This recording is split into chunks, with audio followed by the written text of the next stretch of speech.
저는요 운동을 좋아하는데 특별히 팔로 하는 운동요 무엇은 잘 잡을 자신이 있습니다. 예를 들면 탁구, 농구, 핸드볼 같은 것은요 국민학교 때 친구들과 너무 많이 했어요. 좋더라고요. 특별히 또 저는 학교에 배구 대표팀 선수로서 주장으로서 뛰었습니다. 그러니까 너무 좋아요. 반면에 발로 하는 운동은 잘 하지 못하는데요. 한국 사람들이 좋아하는 축구는요 했다면 헛발질이에요. 이게 잘 안 되더라고요. 특별히 이제 우리가 고등학교 다닐 때는 체력장 측정을 했죠. 했는데 그 중에 오래 달리기 있는데 그게 제일 힘들어요. 힘들더라고. 그게 제일 싫었습니다. 그래서 이제 아마도 이제 하체에 힘이 없어서 그랬던 것 같아요. 그래서 가끔씩 TV 중계에 마라톤 대회 하는 거 보면요. 42.19km, 1시간 이상을 달리는 선수 보면 놀라워요. 진짜 대단하더라고. 그래서 1등으로 들어오는 선수뿐만 아니라 꼴찌로 들어오는 사람도 끝까지 달리는 사람은 박수를 치고 싶은 마음이 들어요. 그만큼 부러운 마음이 듭니다. 근데 오늘 본문에서 사도 바울은요, 우리의 신앙을요, 달리기에 비유하고 있다는 거예요. 달리기에 비유하고 있습니다. 그래서 믿음으로 끝까지 달리는 사람은 한 사람도 빠짐없이 모두가 하나님으로부터 의의 멸관이라는 상을 받을 것이라고 증거하고 있습니다.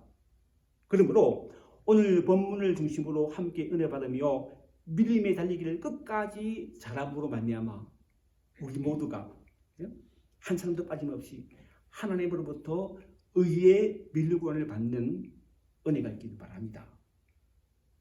디모데후서는요 AD 70년경 복음을 전한다는 이유로 유대인들의 미움을 받아서 체포되어서 감옥에 갇힌 사도 바울이 후배이자 동료 목회자인 디모데에게 보낸 편지입니다.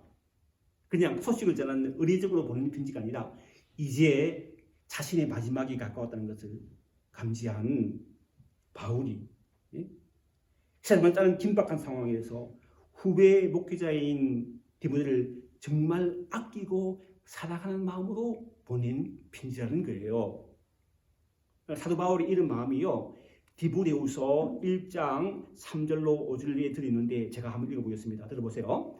내가 밤낮 간구하는 가운데 쉬지 않고 너를 생각하여 청결한 양심으로 초상 때부터 섬기는 하나님께 감사하고 내 눈물을 생각하여 너 보기를 원하면 내 기쁨이 가득하게 하리 함이니 이는 네 속에 거짓이 없는 믿음이 있음을 생각합니다. 이 믿음은 먼저 내 외조모 로이스와 내 어머니 유니게에게도 있더니 내 속에도 있는 줄을 확신하노라. 디모데를 위해 늘 기도하며 외할머니와 어머니의 믿음을 본받아 살아가는 디모데를 너무나도 귀하게 된 사도 바울의 마음이 잘 담겨져 있습니다. 이처럼 부모로부터 이어받은 우리의 믿음이 혹은 우리로부터 시작된 우리의 믿음이 우리 자녀들과 우리 자손들에게 아름답게 이렇게 전수되기를 소원합니다. 그런데 사도 바울은 조상으로부터 물려받은 디모데의 믿음이 식어지지 않고 더욱 뜨거워지기를 바란다고 하면서 비록 고난을 받는다 할지라도 많은 사람들에게 복음을 전하는 하나님께서 주신 사명을 잘 감당하라고 이렇게 고민합니다. 1장 8절 말씀인데요. 그러므로 너는 내가 우리 주를 증언함과 또는 주를 위하여 같은 자 된 나를 부끄러워하지 말고 오직 하나님의 능력을 따라 복음과 함께 고난을 받아라.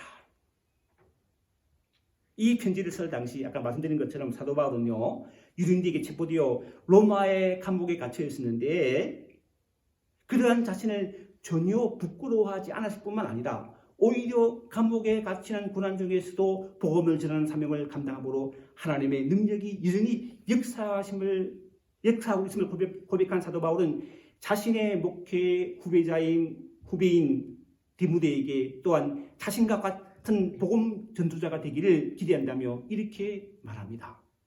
디모데후서 2장 1절도 3절 말씀인데요. 읽어보겠습니다. 내 아들아 그러므로 너는 그리스도 예수 안에 있는 은혜 가운데 강하고 또 네가 많은 증인 앞에서 내게 들은 바를 충분된 사람들에게 부탁하라. 그들이 또 다른 사람들을 가르칠 수 있으리라.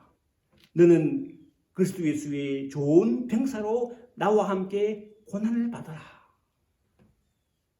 지난 24일자 뉴스 뉴욕타임즈에 보니까요, 코로나 바이러스 팬데믹 때문에 전 세계적으로 3,000대의 비행기가 플라이트가 캔슬됐다 그죠?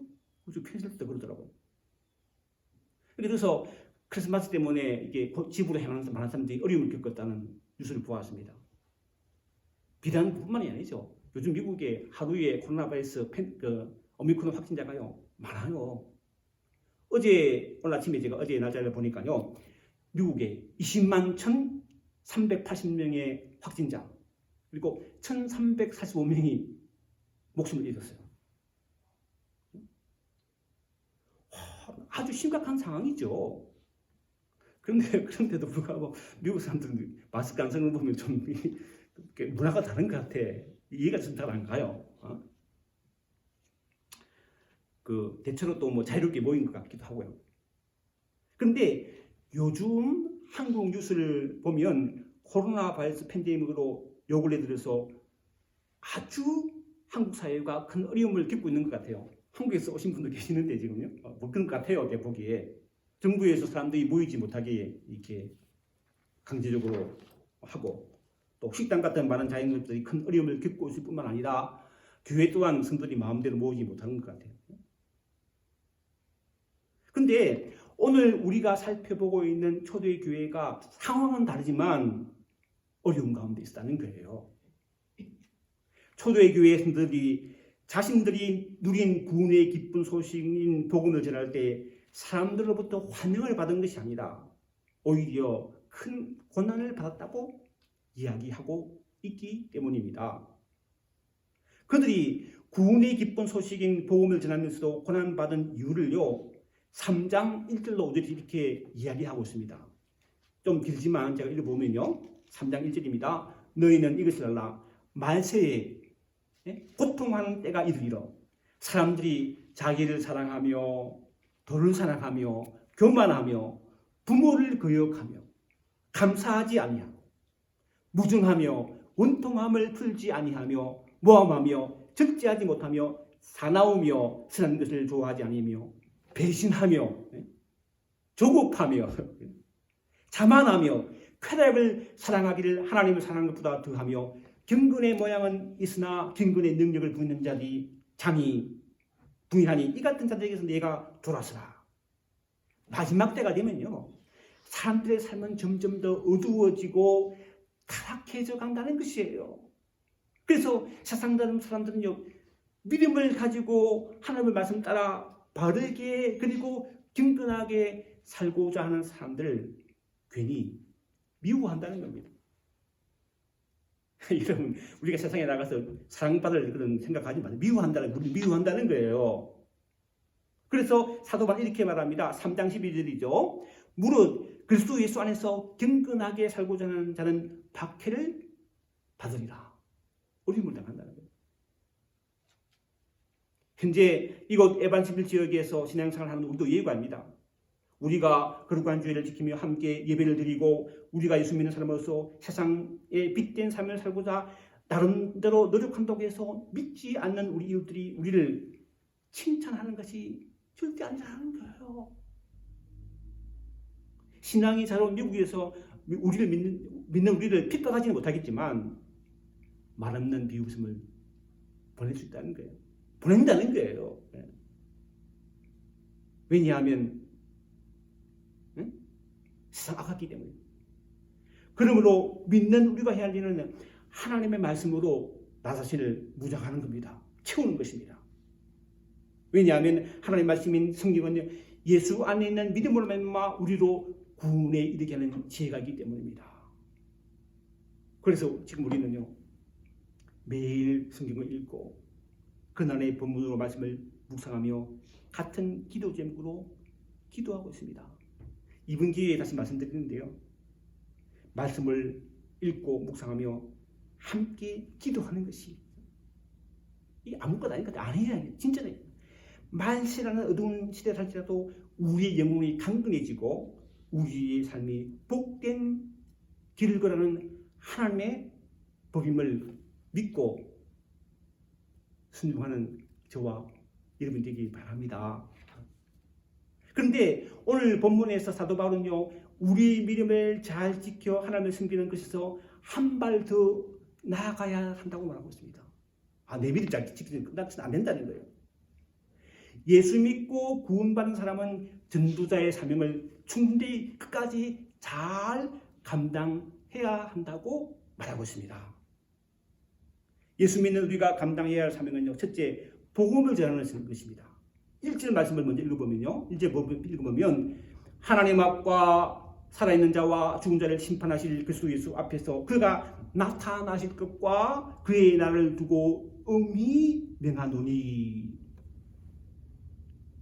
여러분이 만약 나이가 많이 들어서 혹은 어떤 질병으로 말미암아 하나님의 부르심을 받기 전에 여러분의 자녀에게 마지막으로 꼭 해야 할 말, 유언이 있다면요, 평상시와는 달리 그 자세와 말투와 유언이 달라질 것입니다. 당연하지요. 마지막 말인데. 오늘 사도 바울이 바로 그도하였다는 거예요. 앞서 말씀드린 것처럼 이제 자신의 마지막이 다가오고 있다는 것을 감지한 사도 바울은 디모데에게 단순히 개인적인 부탁이 아니라 하나님 앞과 살아있는 자와 죽은 자를 심판하실 예수 앞에서 음이 명한다고 하는데요. 1절 말씀을 현대인의 성경 다시 읽어보겠습니다. 나는 하나님과 그리스도 예수님 앞에서 그대에게 엄숙히 명령합니다. 그리스도께서는 다시 오셔서 산 사람과 죽은 사람을 심판하시고 그의 나라를 세우실 것입니다. 그렇죠? 사망의 권세인 죽음을 이기시고 3일 만에 부활하셨다가 다시 하늘로 올라가시며 주님은요, 다시 오시겠다고 약속하셨고 주님은 그 약속대로 다시 오셔서 주님이 다스리는 하나님 나라를 세우실 것입니다. 그러므로 예수 믿는 우리는 장차 다시는 밤이 없고 덤불과 햇빛이 필요 없는 주 하나님이 우리에게 빛을 비치는 하나님 나라에 살게 될 것이며 주님이 다스리는 하나님 나라에서 우리는 왕노릇하며 살게 될 것입니다. 그 약속의 말씀이기 때문이죠. 그러므로 주님이 다스리는 하나님 나라에서 왕노릇하며 살기 위해서 우리가 이 땅에서 해야 할 당연한 얘기는요, 복음을 전하는 것입니다. 이 소식을 전한다는 거예요. 이 소식을 전하는 것이라는 거예요. 2절 초반절 말씀이죠. 2절을 읽어보면요, 너는 말씀을 전파하라. 때를 얻든지 못 얻든지 항상 힘쓰라. 여기서 전파하라는 헬라어는요, 계릭 선지라고 하는데 대중 앞에서, 많은 사람 앞에서 선포하는 의미로 바울은 목회자인 디모데에게 예수 안에서 예수 믿고 구원받는 이 구원의 비밀을요, 모든 사람들에게 담대히 전할 것을 명령합니다. 이것을 우리에게 적용하자면요, 복음, 즉 말씀을요, 어떤 상황에도 구애받지 말고 전하라는 거예요. 특별히 상대방을 분별하지 말고 전하라는 거예요. 얘가 예전에 제가 관장한 지 있지만 제가 그 노방전도 길거리 전도하고 다닐 때 하루는요, 그 전철역 앞에서 어떤 할머니가 저녁인데 할머니가 서 계시더라고. 아마 아들이 돌아오기를 아들인가 손자가 돌아오기를 기다린 것 같아요. 제가 보기에 이 할머니는 이 말씀을 드려도 잘 알아듣지 못할 것이라 생각하고 지나쳤어요. 근데 지나가는데 성령께서 마음에 감동 주시기를, 너는 왜 사람을 겉모습으로 외모로 판단하느냐 하는 마음이 들어. 그래서 돌아서서 그 할머니에게 사형리 4가지 기본적인 영적인 원리를 딱 그걸 전했더니요, 그 할머니가 따라 하시고 예수 믿겠다고 하시더라고요. 영적 기도까지 받으셨습니다.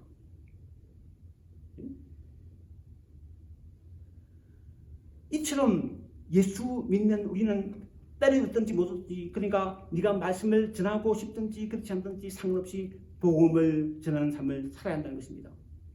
여러분 생각해 보세요. 군인들은 언제 어떤 상황이라 할지라도 전투할 준비를 하고 있어야 됩니다. 군인인데 전투하기 싫다고 말 안 하면 됩니까? 아니죠. 해야 돼요.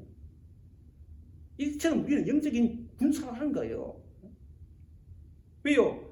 복음 전한 증거는요, 말씀 증거는 사단의 권세에 눌려 죽어가는 한 영혼을 살리는 영적인 전투이기 때문입니다. 원하기는 저와 여러분들이 오늘 사도 바울의 명령대로 때를 얻든지 못 얻든지 말씀을 전하는 일에 항상 힘쓸 수 있기를 주님으로부터 축원합니다. 예수 믿는 우리가 해야 감당할 사명은요, 둘째, 말씀을 가르치는 것입니다. 2절 하반절 말씀이죠. 범사에 오래 참과 가르침으로 정책하며 경계하며 그나라. 여러분, 아이를 낳고 키우는 것이 참 쉽지 않아요. 쉽지 않습니다. 그러나 또한 그만큼 보람되고 행복한 일은 없는 것입니다. 생각해 보세요. 어린아이가 갓난아기가 하루하루 자라가며 성장해 보는 것은요, 큰 기쁨이죠. 너무나 큰 기쁨입니다. 근데 아이는요, 시간이 지나서 몸이 자랄 뿐만 아니라 마음도 자라야 하기 때문에 모든 부모는요, 아이를 가르치는 일에 최선을 다합니다. 그렇죠? 나이가 들면 학교에 보내고, 그것도 좋은 학교, 할 수 있는 좋은 학교에 보내고, 학교에만 보냅니까? 집에서도 잘 가르쳐야죠. 아이들이 자라서 이제 청년이 된다고 가르침이 끝납니까? 그렇지 않아요. 그렇지 않아요. 청년이 되어도 가르쳐야 돼요. 청년 남자는 본인은 좋은 짝을 만나서, 그죠? 이렇게 중문을 하든 연인을 하든 좋은 짝을 만나서 하나님 붙이신 사람이랑 결혼하죠. 결혼하죠. 저도 그런 가르친 게 있어서 결혼을 하고 지금까지 살아왔습니다. 그런데 결혼한다고, 청년이 되어서 결혼했다고, 린드했다고 배움이 끝나서는 안 된다는 것을 깨닫습니다. 지금도 돌아보면요, 처음 결혼했을 때의 가정체가는요, 서투르기가 거지 없었고, 각자 다른 환경에서 자란 남녀가 함께 살아야 하는 부부간의 생활도 그렇게 순탄하지 않았던 것으로 기억하는데, 시간이 지나면서 같이 사는 부부를 배우는 것 같아요. 그렇죠? 같이 사는 걸 배우는 것입니다. 이처럼 우리 신앙생활도 올바르게 할 수 있도록 가르치고 배우는 것이 반드시 필요하다는 거예요. 초신자뿐만 아니라 어린 믿는 사람도 가르치고 배워야 한다는 거예요. 방금 읽은 이전 말씀을 현대인의 성경을 보면요, 끝까지 참고 가르치면서 사람들을 책망하고 꾸짖어 올바로 살도록 하십시오. 예수 믿는 그리스도로서 하나님 앞에 올바로 살도록 군민해야 하는데 끝까지 참고 가르치라는 것입니다. 왜? 잘 안 되니까. 그리고 바르게 신앙을 생각하지 못하면요, 때로는 책망하고 꾸짖으라고 하는데 사실 우리가 요즘 우리 교회 걸 잘 못하는 부분이죠. 잘못 이야기했다가는 교회 안 나올까 싶어가지고 그 부분을 못하죠. 고쳐야 될 부분이다 생각합니다. 잘못하면요, 잘못했다고 이야기할 수 있어요. 우리가 온전한 하나님의 삶으로 세워지기 위해 오늘 말씀에 순종하여 잘 가르쳐야 된다는 거예요.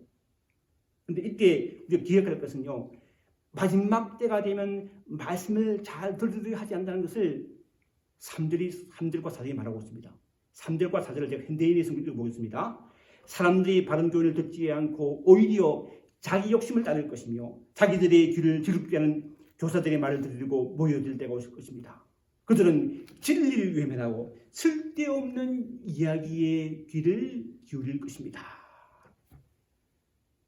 그러므로 내 자녀뿐만 아니라 모든 사람들이 바르게 신앙생활하도록 끝까지 서로 가르치며 배우는, 그래야요 하나님의 삶으로 온전히 세워지는 역사가 있게 되기를 주님의 축원합니다.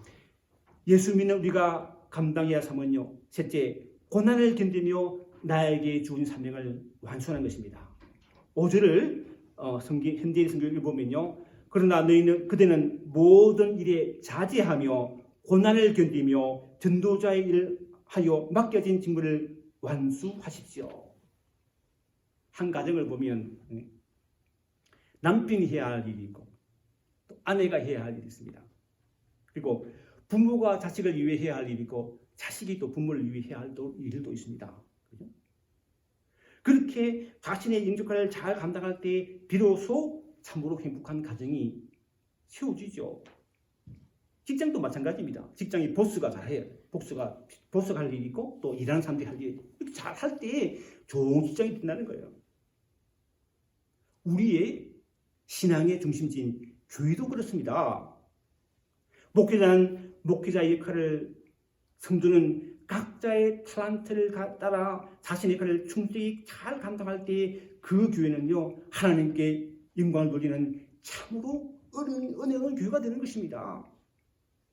그런데 여기서 우리가 기억해야 될 것은요, 교회에서 자신의 역할을 감당하려 할 때 생각지 못한 어려움이 올 수 있다는 거예요. 5절을 현대인의 성경을 읽어보면요, 그러나 그들은 모든 일에 자제하며 고난을 견디며 전도자 일을 하며 맡겨진 임무를 완수하십시오. 하나님께서 우리에게 주신 사명을 끝까지 잘 감당하기 위해서 스스로 잘 조절하고 예상치 못한 고난을 잘 견뎌내야 한다는 것입니다.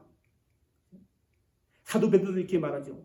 베드로전서 4장 7절 8절 말씀 보면 만물의 마지막이 가까웠으니 그러므로 너희는 정신을 차리고 기도하라. 무엇보다도 뜨겁게 서로 사랑할지니 사랑은요 허다한 죄를 덮느니라. 지금 우리는 오미크론의 위협 속에 힘들게 신앙생활하고 있지만 하나님께서 맡겨주신 사명을 끝까지 믿음으로 잘 감당할 수 있게 되기를 바랍니다. 여러분, 자신의 마지막이 다가오심을 깨달은 사도 바울은 주님이 재림하시는 날에 믿음으로 산 모든 자에게 의의 멸류관을 줄 것이라고 이렇게 증거합니다. 7절 8절 말씀이죠. 읽어보면요, 나는 선한 싸움을 싸우고 나의 달려갈 길을 마치고 믿음을 지켰으니 이제부터는 나를 위하여 의의 멸류관이 예비되었으므로 주 곧 의로우신 재판장이 그날에 내게 주실 것이며 내게만 아니라 주의 나타나심을 사모하는 모든 자에게 동이다. 사랑하는 성도 여러분, 지금 우리는요 신앙의 경주를 하고 있습니다. 그렇잖아요. 저는 신앙의 경주를 하고 있다는 것이 복이라고 생각해요. 너무 큰 복이에요. 이만한 복이 어디 있습니까? 제가 아침에 예배드리기 위해서 교회 나와서 준비하면서 우리 교회가 작지만 여러분과 함께 신앙생활이 너무나 기뻐요. 복이라는 거예요. 하나님 성경 너무나 복이라는 거예요. 이 신앙을 끝까지 잘 감당했다는 것입니다. 그러므로 하나님이 우리를 부르시는 그날까지 복음 전구의 사명. 다른 사람도 있으면 공부해야 될 거 아니에요. 그렇죠? 또 하나님의 삶으로 세워지기 위해 말씀을 배우고 가르치는 사명을 어떤 고난이 올지라도 잘 믿음으로 감당하는 저와 여러분 되시기를 주님으로 축원합니다. 기도하였습니다. 사랑하는 주님, 고난 가운데서도 주님 부르시는 그날까지 복음 전개의 사명, 말씀을 배우고 가르치는 사명을 끝까지 충실히 감당함으로 의의 멸류관을 받는 저희들에게 축복해 주옵소서. 예수님의 이름으로 기도합나이다. 아멘.